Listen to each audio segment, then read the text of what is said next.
The first step to getting pavers down is digging. You got to get down at least 8 or 9 inches, maybe even a little more depending on what kind of traffic you're going to be dealing with. I was shooting for 6 inches of gravel, then there's going to be an inch of sand, and then the pavers, which are 2 3/8. So we're down like 9 inches here. Pavers can last a long time, just as solid and reliable as a concrete patio, maybe even better in some ways. But just like concrete, you don't want to shortcut on the base. This is 3/4 minus. It packs down really tight. In fact, once I got all this gravel in and packed down, it was already feeling like a decent sidewalk on its own.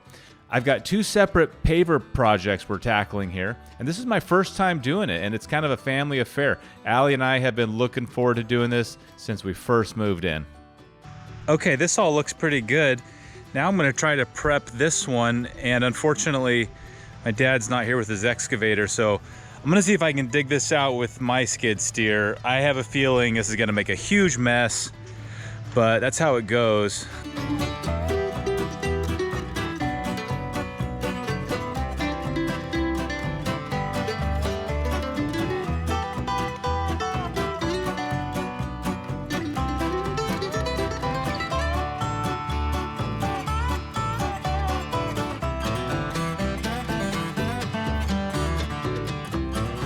It took me a long time to get the gravel in here and get the digging all right. What I was doing was using a laser and then string lines to keep track of the slope and how much rock to put in. I think it would be easier to just use a long level, like maybe an 8-foot level, and just set that right on the gravel and, you know, keep track of the bubble. Because I kept having to set up these strings and take them down and set them up and take them down. I felt really inefficient, and I bet you this is one of the areas where the pros can get it done quickly.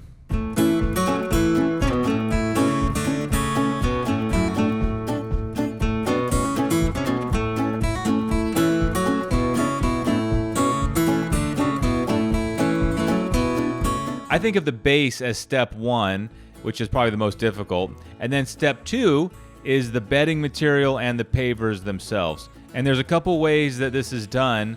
I think the most traditional way is sand, which is what I'm doing here. That might be a little more slope than is ideal, but I think I can adjust it just with the sand. This is concrete sand. It's called that because it's the same sand they use when they're making concrete around here.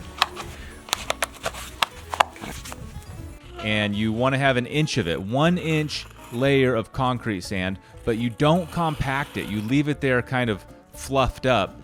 Eventually we'll compact the stones into it, but once you have that sand perfectly smooth, then you set your pavers in, gently kind of snug them up, and then keep moving.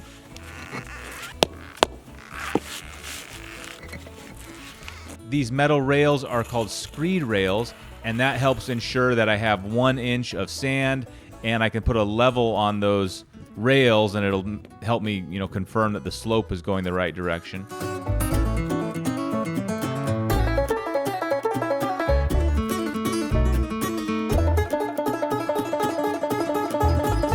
One of the benefits to using sand as a bedding material is that you can use this plastic edging, which is pretty foolproof. You just scrape the sand away from the base of the pavers, push this up, and nail it down.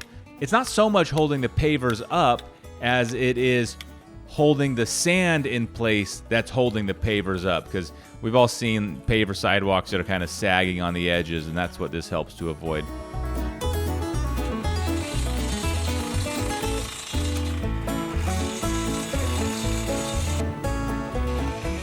The other bedding material is a chipstone, which is 1/4 inch clean, and I think I would have preferred that. Apparently it's a little more durable during the course of installation, but I couldn't find it around here. Nobody makes it, nobody sells it, so we went the sand route.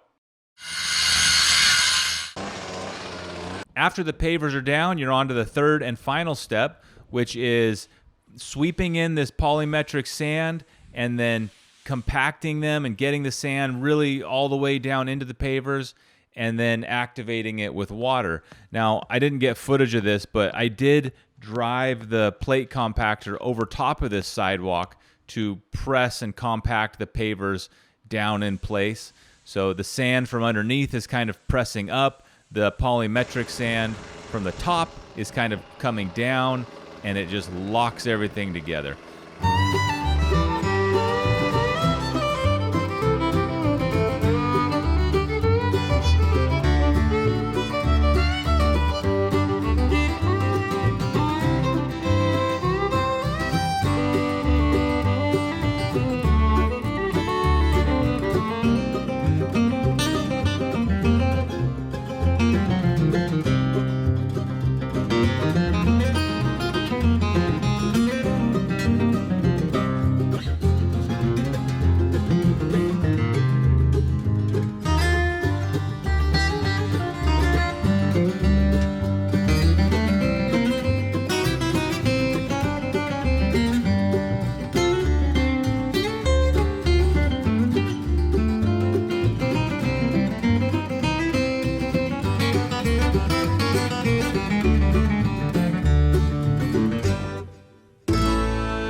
I've got a nail out here that I measured very carefully that is marking what will be the very center of the circle, and I left that nail in place so I could find it, and there you go.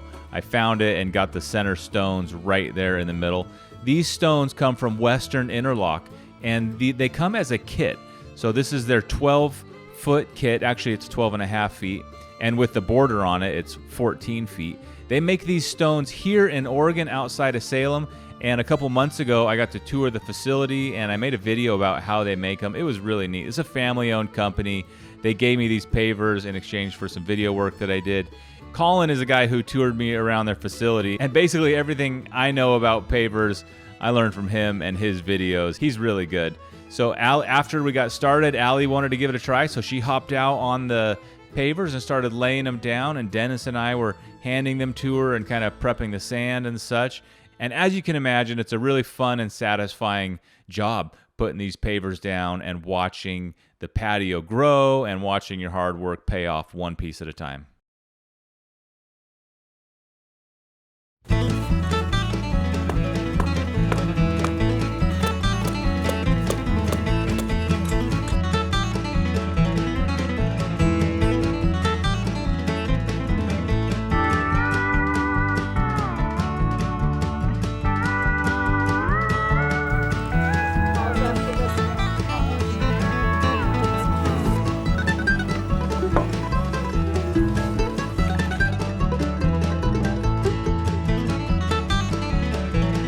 There's really nothing complicated about setting pavers like this. There's only one thing that's difficult, which is getting a hold of all the tools.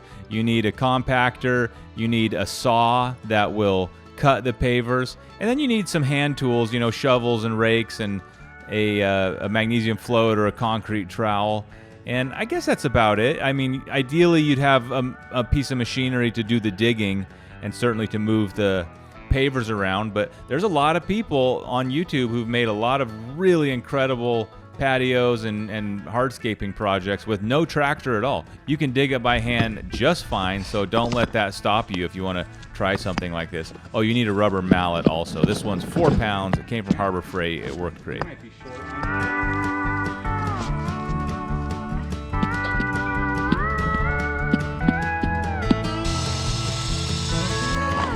Please fit.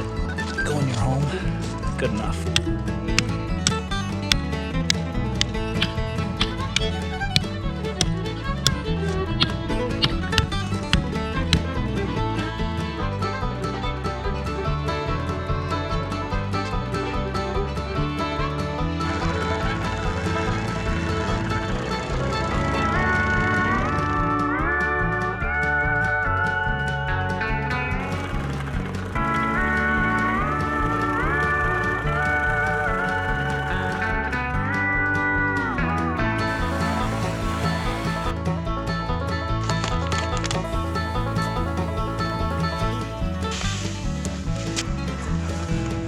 That hole is so big. I don't know how we could have avoided it though. Yeah, it's my bad luck.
and that's basically it. The last step is to seal it. I had this concrete sprayer that was my dad's that was really helpful, but you could just roll it on, I believe, if you had to. You know, follow the label for whatever sealer you have and just follow those steps carefully.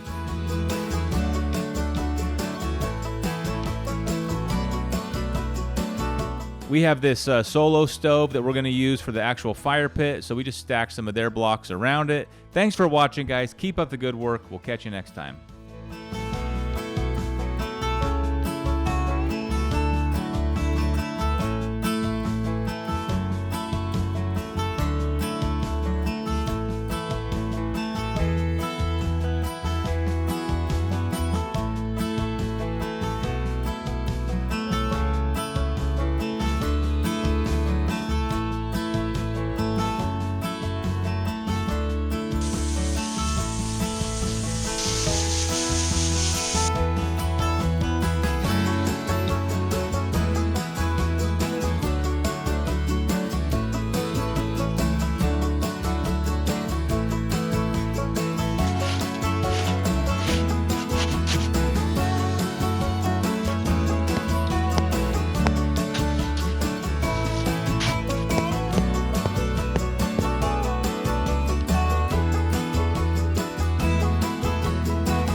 We've got a good amount of work to do still back here. This side over here all has to get done, but we got a good start on it and we got a great summer doing it.